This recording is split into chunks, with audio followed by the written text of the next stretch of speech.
एक बड़ी पुरानी कहावत है, पानी पियो छान के और गुरु करो जान के। लेकिन आज के समय में इस कहावत में एक बदलाव की आवश्यकता है। आवश्यकता यह है कि पानी आप छान के पी रहे हैं और उसमें जहर मिला है, क्या पता, वो तो फिल्टर आउट होगा नहीं, निकलेगा नहीं। और गुरु आप क्या जान के कर सकते हैं। कहावत को बदलने का समय है। समय है कि इस कहावत को थोड़ा सा चेंज किया जाए और कहा जाए कि पानी पियो जान के और गुरु करो छान। अब गुरु कैसे छाना जाए, इस बात पे आज की परिचर्चा हम करेंगे रविवार श्री परिचर्चा के इस एपिसोड में। असल में पीछे जो मैंने एक सीरीज चलाई थी, उस सीरीज से एक प्रश्न आया है शुभांकर सिंह का देवरिया से, और उन्होंने पूछा है कि इस समय जब शिक्षकों की, गुरुओं की इतनी सारी भीड़ है, तो इस भीड़ में हम ये कैसे पहचानें कि आखिर हमारे लिए बेहतरीन गुरु कौन है। तो नमस्कार, मैं हूं आपका दोस्त देवेंद्र सिंह देव, और जिज्ञासा के इस रविवार के स्पेशल एपिसोड में आपका स्वागत है। और आज हम कुछ एक बिंदुओं पर चर्चा करने वाले हैं, जो बिंदु आपको इस बात के लिए हेल्प करेंगे कि आप गुरु को पहचान पाएं कि दरअसल आपके लिए बेहतरीन गुरु कौन है। हम आज बात करेंगे ऑनलाइन ऑफलाइन दोनों स्थितियों में गुरु को पहचानने की। सबसे ज्यादा भीड़ ऑनलाइन में है, ऑफलाइन में तो फिर भी मामला ठीक है, बहुत कुछ आप भौतिक स्तर पर देख सकते हैं, समझ सकते हैं, लेकिन ऑनलाइन में बहुत ज्यादा भीड़ है। कुल मिलाकर के हमारी परिचर्चा दोनों मुद्दों पे होगी, ऑनलाइन ऑफलाइन अलग अलग नहीं करेंगे। सबसे पहले एक चीज, वहां से हम शुरुआत करेंगे।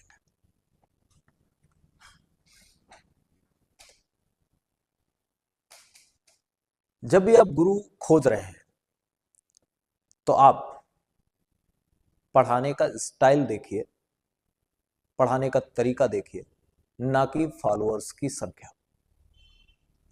आप ये देखेंगे कि बहुत सारे ऐसे टीचर्स जो अपनी क्लास में केवल ड्रामेबाजी करते हैं, उनके भी फॉलोअर्स बहुत ज्यादा हैं, और आप वहां अगर पढ़ने जा रहे हैं तो आपको क्या मिलने वाला है, कुछ नहीं। उन्हें, उनके जो फॉलोअर्स हैं, उन्हें जो लोग देख रहे हैं, वो लोग शायद वो ड्रामेबाजी देखने ही जाते हैं। तो जरूरी नहीं है कि फॉलोअर्स देख के आप किसी भी के पीछे पड़ जाएं और आपको लगे कि यही हमें सही रास्ते तक पहुंचा सकता है। असल में ये आप कैसे देखेंगे, तो आप एक क्लास देखिए, पढ़ाने का उसका तरीका देखिए कि वो कैसे करके पढ़ा रहा है, आपको उसके द्वारा पढ़ाई की बात समझ में आ रही है या नहीं आ रही है, इस बात पे गौर करिएगा। साथ ही ये भी देखिएगा कि क्या वो जब आपको सिखा रहे हैं, आपको बता रहे हैं, तो क्या वो स्टेप वाइज चीजों को बता रहे हैं, या कहीं की बात कहीं लगा रहे हैं, कहीं की ईंट कहीं का रोड़ा, भानुमती ने कुनवा जोड़ा, वो वाली स्थिति तो नहीं है। क्या स्टेप वाइज चल रहे हैं, एक के बाद एक, एक के बाद एक, एक के बाद इस तरह से चल रहे हैं। क्या वो उदाहरण देते हैं, और उदाहरण भी ऐसे जो बेसिक से शुरू हो, बिल्कुल नीचे से शुरू हो और धीरे धीरे करके ऊपर तक जा रहे हो। ऐसे उदाहरण जो आपको बेसिक से बढ़ा करके एडवांस तक की यात्रा करवा रहे हो, क्या वह टीचर ऐसे उदाहरण देता है। तो पहला बिंदु जो आप खोजेंगे एक टीचर में, वो देखेंगे वह पढ़ाता कैसा है। क्या वह स्टेप वाइज पढ़ाता है, क्या वह उदाहरण देता है, और क्या उसके उदाहरण सटीक होते हैं, जो उसके द्वारा बताई गई बात को समझने में आपकी मदद करते हैं। अब ये सब आप कैसे करेंगे, तो दूसरा बिंदु समझिए। किसी की क्वालिटी, किसी की गुणवत्ता की जांच करने के लिए आप उसकी 2 मिनट की, 30 सेकंड की, 1 मिनट की रील देख के किसी व्यक्ति की गुणवत्ता की जांच आप नहीं कर सकते। आप किसी भी व्यक्ति की 3 से 4, 5 क्लासेस देखिए, 3 से 4, 5 क्लासेस देख के ही आप समझ सकते हैं कि उस व्यक्ति में क्या क्वालिटी है और क्या वह आपके लिए उपयोगी है या नहीं है। और जैसे ही, एक और महत्वपूर्ण बात, 3 से 5 क्लासेस देखिए, जैसे ही किसी सब्जेक्ट का कोई बेहतरीन टीचर आपको मिल जाता है, आप वहीं रुक जाइए, फिर नहीं कि आप तलाश करते ही रहो, रोज 3-4 वीडियो नए नए टीचर्स के देखो, तो ऐसा कचरा आपके दिमाग में इकट्ठा होगा जिस कचड़े को समेटना बहुत मुश्किल हो जाएगा। ठीक है, तो देखना क्या है आपको इसमें, देखना यह है कि वह व्यक्ति जो आपको पढ़ा रहा है, आप उसका एक टॉपिक देखिए। ठीक है, एक टॉपिक आपने देखा, उसने आपको पूरा टॉपिक पढ़ाया। अब उस पूरे टॉपिक पे आप शीशे के सामने, दर्पण के सामने बहुत गौर से पढ़ लीजिए उसको। दर्पण के सामने उसी टॉपिक को खुद बोलना शुरू करिए। क्या आप उसके द्वारा पढ़ाए गए टॉपिक को बाद में 5-7 मिनट उस टॉपिक पे कुछ बोल सकते हैं? अगर आप बोल सकते हैं तो निश्चित ही ये टीचर आपके लिए ही बना है। अगर आप नहीं बोल सकते तो वो टीचर बेकार है फिर, क्योंकि उसने जो कुछ बताया वो आपके दिमाग में रुका नहीं। नोट्स भले ही आपके बनवा दिए हूं उसने, लेकिन वो सारी चीजें आपके दिमाग में रही नहीं है। ये भी एक और महत्वपूर्ण बात, तीसरी महत्वपूर्ण बात है कि आप नोट्स बनाते हैं या नहीं। किसी टीचर को आप देखिए, और अगर देखते समय आपका मन ये करे कि हम कॉपी उठा लें और पेन उठा लें और नोट्स बनाने लग जाए, अगर ये मन करे किसी टीचर को देखते हुए, तो समझिए ये टीचर है। और अगर आपको उसको केवल देखने का मन करे कि वाह क्या बात कही है, अरे मजा आ गया, तो वो मजा आ गया ना, वो एक्टर है, टीचर नहीं। टीचर होगा तो निश्चित ही वह आपको मजबूर कर देगा कि जब आप उसे देखेंगे सुनेंगे तो आपका पेन कॉपी पे चलने ही लग जाएगा। वीडियो देख के अंदाजा लगा लीजिए कि अगर नोट्स बनाने का मन करता है आपका, तो निश्चित ही वह टीचर आपके लिए बना हुआ है। नोट्स बनाने का मन नहीं करता है तो नहीं। चौथी सबसे बड़ी चीज है कि हम ओवर हाइप में फंस जाते हैं। तो हमें करना यह है कि हमें उस ओवर हाइप से बचना है। ओवर हाइप क्या है कि प्रचार करने का तरीका है कि ऑल इंडिया फर्स्ट रैंक हमारे यहां से आती है, वो 17 रैंक हमारे यहां से आई, 22 रैंक हमारे यहां से आई, 400 लोग जो आए थे उनमें से 350 लोग हमारे यहां से आए। जब आप धरातल पे इनका पता लगाएंगे तो कुछ नहीं निकलेगा। तो ऐसे लोग जो बार बार यही बातें चिल्लाते हैं, रैंक को लेकर के बातें करते हैं, तरह तरह की बातें करते हैं, उनसे बच के रहिए, वो आपको लूटने आए हैं। दूसरे ऐसे लोग हाइप वाले, दूसरे ऐसे लोग जो गारंटी देते हैं 7 दिन में सिलेबस खत्म, एक मैराथन सिलेबस खत्म, 22 दिन में सिलेबस खत्म, 14 दिन में सिलेबस खत्म, 5 मैराथन में पूरा कोर्स खत्म, और सारा कुछ यहीं से फंसेगा। संभव ही नहीं है भाई। अगर इतना सब कुछ होता तो दुनिया के सारे टीचर जो पूरा पूरा सिलेबस पढ़ा रहे हैं, 1-1, 2-2, 3-3 साल पढ़ाते रहते हैं, और वो बच्चे जो 2-2, 3-3, 4-4 साल पढ़ते रहते हैं, वो सब तुम्हारे पास 7 दिन के लिए नहीं आ जाते। तो ये हाइप बनाने वाले लोग हैं, ये पढ़ाने वाले लोग नहीं है, और ना ही तुम्हारे लायक है। तो हाइप से बचिए। और एक और चीज इन लोगों में पाई जाती है, एक और गुण इनका होता है कि ये ट्रिक, इससे हो जाएगा आपका कल्याण। भाई कितनी ट्रिक बनाओगे? संभव है सब कुछ आप ट्रिक में समेट लें? और दिमाग की भी अपनी कैपेसिटी है, अपनी क्षमता है, कितना याद रखेगा दिमाग? जो चीज इंटरेस्टिंग नहीं है, जिसको आपको रटना है, वह कितने दिनों तक रहेगी? जिसमें आप स्वयं शामिल होंगे, जिसमें आप स्वयं को अनुभव करेंगे, महसूस करेंगे, ऐसी चीजें आपके पास ज्यादा दिनों तक रुकेंगी। जिनमें आप स्वयं को शामिल ही नहीं मानेंगे, वो चीजें आपके पास ज्यादा दिनों तक कैसे रुकेंगी? रुकना संभव ही नहीं है। तो एक बात तो ये हो गई कि आपको हाइप से बचना। ओवर हाइप वाले टीचर, ओ महाकाल की कसम, लाइक कर दो, शेयर कर दो, सब्सक्राइब कर दो, ऐसे वाले भी देखने को मिलेंगे। ऐसे वाले देखने को मिलेंगे, आपको केवल बर्बाद करने के लिए आए, ड्रामेबाजी करेंगे। कुछ तो ऐसे होंगे कि पढ़ाते समय ही वहीं प्रपोज भी कर देंगे, बोले अब हम शादी करें, तो वो शादी करने आए, पढ़ाने नहीं आए। उनका अपना ही चल रहा है, अलग ही दुनिया है, और आप उनकी दुनिया में खोए हुए हैं। तो आप कभी कल्याण नहीं, उनका तो हो गया, आपके व्यूज से पैसे भी आ रहे हैं और ऊपर से शादी भी कर ले रहे हैं। तुम्हें कहाँ मिल रहा है भाई? ये भी तो देखो मुझे मिल क्या रहा है। ये भी बहुत जरूरी चीज। अगली महत्वपूर्ण चीज जो आप चेक करेंगे किसी टीचर में, आप उसके वीडियो में कमेंट्स पे जाइए और उन कमेंट्स में क्वांटिटी पे गौर मत करिए कि कितने सारे कमेंट्स आए। बहुत ज्यादा कमेंट्स हैं क्या? उन ज्यादातर कमेंट्स में लिखा हुआ है नाइस सर जी, वेरी नाइस सर जी, वेरी गुड सर जी, बहुत बढ़िया सर जी, बहुत अच्छा सर जी, अरे मजा आ गया सर जी, इस टाइप का लिखा हुआ है। समझिए ये टीचर आपके लायक नहीं है। अगर आप पढ़ने वाले हैं तो, वो वही सब करने गए हैं तो कोई दिक्कत नहीं, फिर जाइए, कोई प्रॉब्लम नहीं। अगर आप पढ़ने वाले हैं, ये टीचर आपके लायक नहीं है। उसकी कम्युनिटी में कमेंट्स की क्वालिटी चेक करिए। अगर बच्चे उससे पूछ रहे हैं और वीडियो में देखिए क्या हुआ है, उन प्रश्नों के जवाब दे रहा है जो प्रश्न उससे पूछे जा रहे हैं। अगर बच्चे उससे पूछ रहे हैं और टीचर उसका जवाब दे रहा है, इसका मतलब ये टीचर आपके लायक है और इससे आप बहुत कुछ सीख सकते हैं। एक और महत्वपूर्ण बात, वह टीचर के लिए कम, आपके लिए ज्यादा है। आप अपने लेवल को समझिए कि मेरा लेवल क्या है। हो सकता है आप किसी ऐसे टीचर की वीडियो देख रहे हो जो आपसे, आपके लेवल से थोड़ा ऊपर पढ़ाता हो, और हो सकता है आप किसी ऐसे टीचर के पास पहुंच जाए जो आपके लेवल से नीचे पढ़ाता हो। इसका यह मतलब कतई नहीं है कि वो टीचर खराब है, आपका लेवल मैच नहीं कर रहा है। तो बहुत अच्छा टीचर आप किसी के पास इसलिए पढ़ने क्योंकि वो बहुत ऊंचे लेवल का पढ़ाता है, लेकिन आपका लेवल नहीं है ना वो। या किसी ऐसे टीचर के पास पढ़ने के जिसका लेवल बहुत डाउन है और बहुत अच्छा पढ़ाता है, लेकिन वो भी आपके लेवल का नहीं है। आप अपने लेवल को पहचानिए कि आपका लेवल क्या है। क्या आपके बेसिक्स क्लियर है तो आप एडवांस वाले टीचर के से पढ़िए।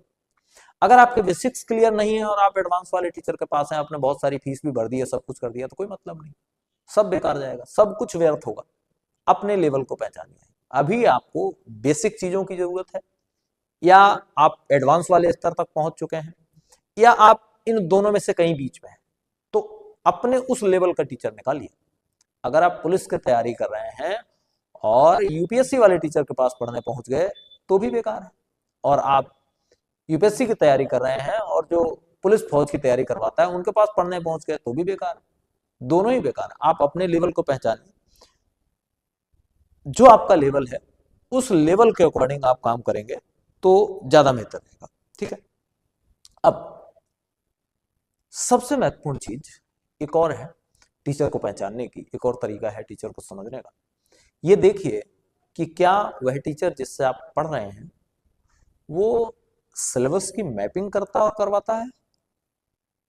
क्या उसके पास आपके लिए एक रूपरेखा है कि पहले 15 दिन में इतने टॉपिक्स होंगे, इतने इतने घंटे पढ़ना है, दूसरे 15 दिन में ये होगा, 90 दिन में परीक्षा है, तो 90 दिन का रोड मैप है उसके पास, कुछ मैपिंग है उसके पास कि उन 90 दिनों में कैसे करके वो आपके सिलेबस को कवर करेगा।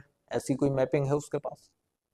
अगर है तो बेहतर है आपके लिए, अन्यथा आप भी टाइम काट रहे हैं, वो भी टाइम काट रहा है, दोनों का कट जाएगा, फिर उसके बाद जब खाली बैठेंगे ना तो टाइम नहीं कटेगा। तो ये देखना बहुत जरूरी है कि क्या मैपिंग वो करता है, मैप क्लियर करता है। अगला है कि किसी कॉन्सेप्ट को जो टीचर समझा रहा है उस कॉन्सेप्ट को समझने का प्रयास करिए। अगर उसके द्वारा समझाया गया कॉन्सेप्ट आपके दिमाग तक पहुंचता है और वैसे ही आप उस कॉन्सेप्ट को किसी दूसरे के सामने प्रस्तुत कर पाते हैं सही से, साथ ही अगर वो दूसरा व्यक्ति आपसे क्रॉस क्वेश्चनिंग करता है, वापस प्रश्न पूछता है, तो कॉन्सेप्ट समझने के बाद होना ये चाहिए कि आप उसके क्रॉस क्वेश्चंस का जवाब दे सकें। तो अगर आप किसी टीचर द्वारा पढ़ाए जाने के बाद इस कार्य के लिए सक्षम हो जाते हैं कि आप किसी के क्रॉस क्वेश्चंस का जवाब दे सकें, तो पक्का मानिए वो टीचर आपके लिए है, निश्चित तौर पर। उससे बेहतरीन आपके लिए कोई दूसरा टीचर हो नहीं सकता। एक और चीज आप चेक कर सकते हैं कि टीचर, वकील और डॉक्टर, ये तीनों दरअसल प्रोफेशन में तो होते हैं, लेकिन ये थ्रू आउट द लाइफ, पूरे जीवन भर एक प्रैक्टिशनर रहते हैं, एक लर्नर रहते हैं, और नए नए प्रयोग करना, नई चीजें शामिल करना, पुरानी चीजों को बाहर निकाल देना, ये इनके प्रोफेशन का एक मेन पार्ट है। तो आप किसी टीचर को जब आप चूज कर रहे हैं, तो आप ये देखने का प्रयास करिए कि अगर पहले इसने ये कंटेंट पढ़ाया था, यही कंटेंट सेम, और वही कंटेंट ये आज पढ़ा रहा है, अगर दोनों एग्जैक्टली सेम है, उसके बोलने का, पढ़ाने का, लिखवाने का, लिखने का जो भी तरीका है, अगर वह बिल्कुल एक जैसा है, तो समझिए कि टीचर अपने आप को उच्च स्थिति पे बैठा चुका है, और उसको लग रहा है कि उसने जो कुछ भी तैयार कर रखा है, जो कुछ भी उसको आता है, इससे परे दुनिया है ही नहीं, इससे परे कुछ कभी होता ही नहीं है।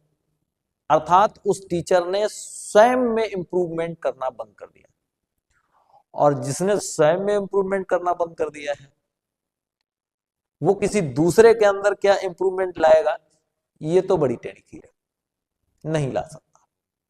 जो खुद को नहीं बदल सकता, वो दूसरे को भी नहीं बदल सकता। मैं ऐसा क्यों कह रहा हूं, उसके पीछे भी कारण है। कारण ये है कि वर्ष 2010 में परीक्षा का जो पैटर्न था, प्रश्न पूछे जाने का जो तरीका था, आज 2026 में जब हम बात कर रहे हैं, वह पूरी तरह से बदल चुका है। यानी उसमें अब वैसा कुछ भी नहीं रहा जो 2010 में था, और एक व्यक्ति जैसा 2010 में पढ़ा रहा था, आज 2026 में भी वैसा ही पढ़ा रहा, तो आपको लगता है वो आपका कल्याण कर पाएगा? उसका अपना खुद का नहीं हो रहा, उसका अपना खुद का कल्याण नहीं हो रहा, उसने अपने आप को चेंज ही नहीं किया। जब उसने अपने आप को चेंज नहीं किया, तो फिर कैसे हो पाएगा? नहीं हो पाएगा। एक चीज और आप चेक कर सकते हैं जब आप टीचर खोजते हैं, रिजल्ट ओरिएंटेड टीचर। ऐसा टीचर जिसके पढ़ाए हुए बच्चे सफल हों, लेकिन सफलता जो है बहुत कुछ टीचर पे नहीं, बच्चों पर निर्भर करती है। हालांकि ये एक क्राइटेरिया भी हो सकता है, आप जिससे कि टीचर को चेक कर सकते हैं। दूसरा, डेमो क्लासेस की व्यवस्था होती है। ऑफलाइन क्लासेस में तो डेमो की व्यवस्था होती है। डेमो क्लासेस 2 दिन 3 दिन की होती है, कुछ नहीं मिलेगा आपको। 1 महीने की फीस जमा कर दीजिए, जाइए 15 दिन ट्रायल पीरियड लीजिए एक, और वो ट्रायल पीरियड जो है that must be minimum 14-15 days, 14-15 दिन का होना चाहिए। 14-15 दिन आप पढ़िए। पढ़ने के बाद अपने आप को ऑब्जर्व करिए, अपने आप को समझने का प्रयास करिए कि इन 14-15 दिनों में आप कितने बदले हैं। क्या आप पहले से बेहतर हुए हैं? क्या आपका पढ़ने में मन पहले से ज्यादा लगने लगा है? क्या आपकी नॉलेज का जो क्राइटेरिया था वो थोड़ा बड़ा हुआ है? क्या आपकी स्पीड थोड़ी बड़ी है? अगर ऐसा सब कुछ है, तो मानिए कि वो टीचर आपके लिए है। 14-15 दिन आपको देने पड़ेंगे, क्योंकि 14-15 दिन बाद ही आप अपना मूल्यांकन, आज आप आए और चले गए, आज आपने एक वीडियो किसी का देख लिया और कल आप उसको मूल्यांकित करने लगेंगे, तो नहीं हो पाएगा। अगली महत्वपूर्ण बात यह है कि हम इसको ऐसे कह सकते हैं कि क्लियरिटी बनाम कैरेक्टर, ऐसे कह सकते हैं। क्या वह टीचर आपके द्वारा पूछे गए सवालों का स्पष्ट जवाब देता है? क्या वह आपकी अवधारणाओं को स्पष्ट कर पाता है? क्या वह इस बात को कहने से डरता है कि मुझे नहीं पता? अगर आपका टीचर आपके द्वारा पूछे गए प्रश्न का जवाब देते समय ये कह दे कि सॉरी, मुझे ये क्लियर नहीं है, मुझे मालूम नहीं है, मैं कल बताऊंगा, आप समझ जाइए बहुत बेहतरीन टीचर है, क्योंकि वह सीख रहा है, लर्नर है। टीचर ताउम्र लर्नर रहता है। अगर वो ये कह देता है कि सॉरी मुझे नहीं पता, मैं इसको कल बताऊंगा, तो ऐसा टीचर जिसको ये लगता है कि उसको सब कुछ आता है, आपके लिए बहुत घातक होने वाला है। ठीक, तो जो अपने आप को ये एक्सेप्ट नहीं कर पा रहा, वो आपको क्या बताएगा, ये तो बहुत ही बुरी स्थिति हो। अगली बात आती है कि आपका जो टीचर है that must be multi source strategy. उसमें मल्टी सोर्स स्ट्रेटजी होनी चाहिए। डिजिटल दौर में एक गुरु और सब कुछ, ये वाला जो मॉडल है वो कम चलता है। आपको देखना ये है कि आपका जो टीचर है वो कॉन्सेप्ट, प्रैक्टिस, रिवीजन, क्या इन तीनों चीजों पे फोकस करता है? अगर तीनों चीजों पे फोकस करता है तो आपके काम का हो सकता है। एक और चीज आप अपने आप से अंदाजा लगा सकते हैं, अपने अंदर के संकेतों को पहचानिए और ये पहचानने का प्रयास करिए कि क्या उस टीचर को देखते समय, सुनते समय, पढ़ते समय हमें बहुत थकान होती है, थकान का अनुभव होता है, हमारा सर भारी होता है, क्या हम व्यवस्थित रह पाते हैं या नहीं रह पाते हैं। अगर ऐसी स्थितियां बन रही हैं जबकि आपका मन है पढ़ने का, मैं उन लोगों की बात नहीं कर रहा जिनका मन ही नहीं होता, उन्हें दुनिया का कोई भी टीचर ला के दे दो उन्हें खराब ही लगेगा, उनकी तो बात मैं छोड़ देता हूँ। मैं उनकी बात कर रहा हूँ जिनका पढ़ने का मन है और वो पढ़ते समय व्यवस्थित रह पाते हैं, दिमाग स्थिर रह पाता है, अच्छा मन लग रहा है, तो वो टीचर आपके लिए है। ये हो गए अंदरूनी संकेत।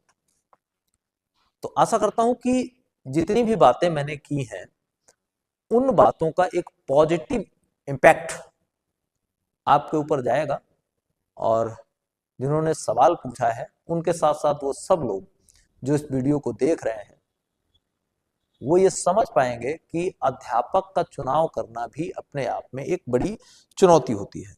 अच्छा टीचर खोजने से भी ज्यादा जरूरी ये है कि आप अपने आप को अच्छा विद्यार्थी बनाएं। टीचर तो मिल जाएगा, पहले आप अपने आप को अच्छा विद्यार्थी बनाएं। और अच्छे विद्यार्थी के जो मुख्य लक्षण है उनमें पहला लक्षण आता है सवाल पूछने वाला विद्यार्थी, जो सवाल पूछता हो, जिसके मन में सवाल उपजते हो, जिसमें बहुत ज्यादा जिज्ञासा, जिसमें जानने की ललक हो, जो प्रॉपर नोट्स बनाता हो, जो प्रॉपर रिवीजन करता हो, जो अपने टीचर के प्रोस एंड कॉन्स को समझे, अंधभक्ति ना करे। अंधभक्ति तो किसी भी चीज की खतरनाक है। तो ऐसा स्टूडेंट पहले अपने आप को बनाइए। ऐसा नहीं कि हमारे गुरुजी, तो हमारे गुरुजी से बढ़िया दुनिया में कोई गुरुजी है ही नहीं। नहीं, बहुत गुरुजी है, बहुत सारे लोग हैं, एक से एक अच्छे हैं और इन्हें आप किसी पैमाने में नहीं बांध सकते। एक ही टीचर आपके लिए बेहतरीन हो सकता है, आपके दोस्त के लिए नहीं। तो एक अध्यापक सबके लिए इक्वली बराबर नहीं हो सकता, ये याद रखिएगा। आपको कैसा टीचर सूट करता है ये मायने रखता है, उसका लेवल क्या रहता है, उसका समझाने का तरीका क्या रहता है, वो सब चीजें इंडिविजुअली ये चीजें छांटने की हैं। एक बात याद रखिए कि कंफ्यूजन की स्थिति में मत रहिए, डिलेमा की स्थिति में मत रहिए कि यहां जाएं कि वहां जाएं, वहां जाएं। आप जो भी मैंने पैमाने बताए हैं इन पैमानों को 15 दिन फॉलो कर लीजिए। 15 दिन में आप 2-3 टीचर ढूंढ लेंगे अलग अलग विषय के अपने लिए, और जो आपको वो 2-3 टीचर मिल जाए फिर आप इधर उधर मत भागिए। बस इतना देखिए क्या वो रेगुलर हैं। अगर वो रेगुलर हैं तो वही आपका कल्याण करवा देंगे, किसी और के पास जाने की जरूरत नहीं है। अंत में आप सबसे केवल इतना कहूंगा कि इस तरह के और भी सवाल आपके मन में अगर उपजते हैं, और भी सवाल आपके मन में उठते हैं, तो जिज्ञासा के किसी भी वीडियो पे, किसी भी प्लेटफॉर्म पे, कहीं भी आप अपना सवाल टाइप कर दीजिए। अगले आने वाले रविवार को हम आपके सवाल को अपनी इस श्रृंखला में शामिल करेंगे और भरकस प्रयास करेंगे कि आपके सवाल का हम एक सटीक उत्तर दे पाए। अगर वो चीज मेरे बस की होगी मैं खुद जवाब दूंगा, मुझे लगेगा कि किसी एक्सपर्ट से उसके बारे में पूछना चाहिए, मैं उससे पूछूंगा। नहीं आएगा तो मैं मना कर दूंगा बता करके कि भाई ये मेरे मतलब का नहीं है, या उस पर्टिकुलर मुद्दे पे मेरा जो दृष्टिकोण होगा, मेरे जो विचार होंगे, मैं उनको रखूंगा। और मेरे विचारों को रखने का ये कतई मतलब नहीं है कि मैं ही सत्य हूं और सब असत्य है, झूठ है। मेरे विचार रखने का मतलब कि मैं ऐसा मानता हूं, और मैं ऐसा भी मानता हूं कि जैसा मैं मानता हूं वही सही है, ऐसा जरूरी नहीं है। मेरी अवधारणाएं अस्थिर है, अभी तक जो मैंने माना उसे मैं सही मानता हूं, लेकिन कल भी वह सही रहेगा, या जो मैं मानता हूं वह कल भी सही रहेगा, इस बात की भी कोई गारंटी नहीं। हो सकता है जो बात मैं आपको बताऊं कल मेरे विचार उसके प्रति बदल जाए, लेकिन वो ऐसे नहीं बदलेंगे। मुझे कोई ठोस तर्क या कुछ मिलेगा ऐसा, क्योंकि लगेगा कि नहीं पिछली अवधारणा से ये अवधारणा ज्यादा सही है, तो मैं उसको बदलूंगा। अगर ऐसा कुछ हमें नहीं मिलता है तब तो मैं नहीं बदलूंगा। यानी मेरे जो विचार हैं वो तब तक हैं, ये विचार जो मैं आपके साथ साझा कर रहा हूं ये मेरे विचार तब तक हैं जब तक कि मुझे इनसे बेहतर तर्क वाले विचार नहीं मिलते। जब मुझे इनसे बेहतर तर्क वाले विचार मिल जाएंगे तो ये मेरे लिए निरर्थक हो जाएंगे, तो मैं वहां जाकर रुक जाऊंगा। तो इस तरह से ये क्रम अपना चलता रहेगा। आप अपने सवाल इस वीडियो पे भी डाल सकते हैं। अगले वीडियो में अगले संडे को हम आपके सवालों को शामिल करेंगे। तब तक के लिए नमस्कार।